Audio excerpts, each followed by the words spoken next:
Okay, navigation. This part's pretty simple. You have to consider that the areas that you're going to be dealing with problems in, surviving in, whatever, is probably going to be an area that you're at least somewhat familiar with. So this is an M2 lensetic compass. It's a military issue compass. This is going to be a really good thing to have just to keep yourself oriented what direction you're traveling. It has both mils and degrees. Not that you're going to be dealing with artillery, but however, I've got here a grenade pouch that I carry my compass in. Compass is a very nice thing to have because as long as you pay attention to topographical features where you're at, you should be able to orient yourself fairly well in terms of what you're doing. Now, this is a map bag. I brought this out just to show, you're not going to have a map of, you're not going to have a military map of whatever area, your town. However, this is nice to keep random documents in. If you do happen to have just some random, maps, a little map bag wouldn't hurt to keep, important documents in, things like that. Anyway, that's just some basics. You want to have a good compass, just give yourself, a good idea what direction you're going. You'd be surprised just how much a compass will help you. And I would, definitely recommend the M2. It's an excellent compass. So this should give you guys a fairly good idea. This is just field gear. It's just basic survival.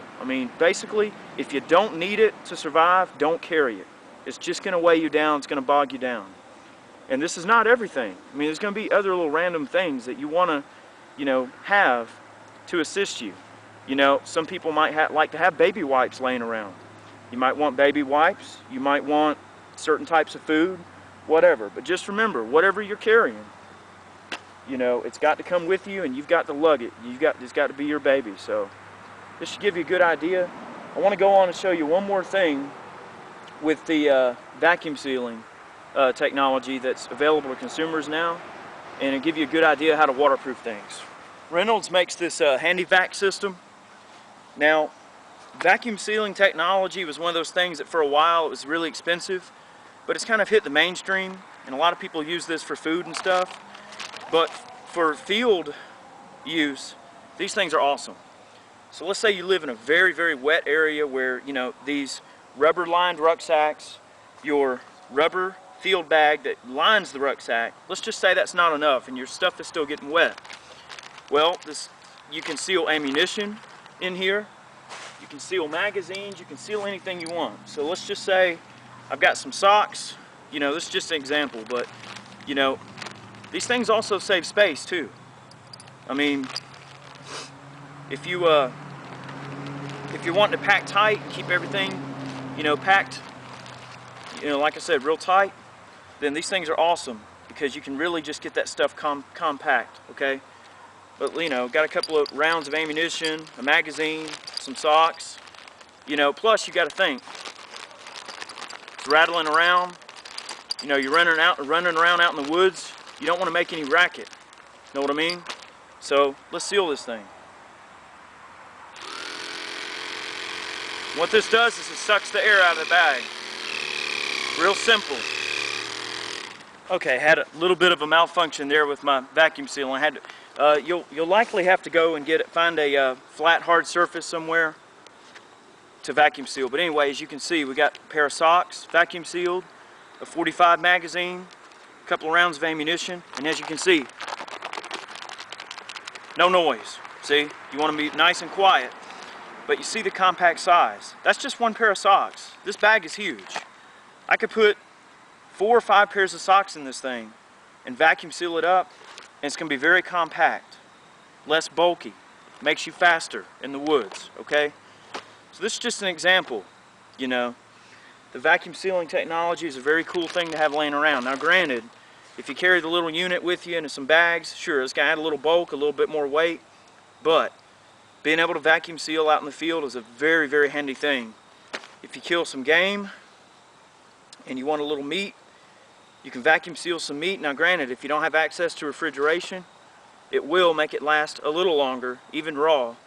Now granted, You know, that may be a difficult thing to work out, but I'm just saying, you know, the benefits of vacuum seal technology quickly become apparent when you see the compact size and reduced, you know, noise you're going to make carrying this around. So that's just an idea.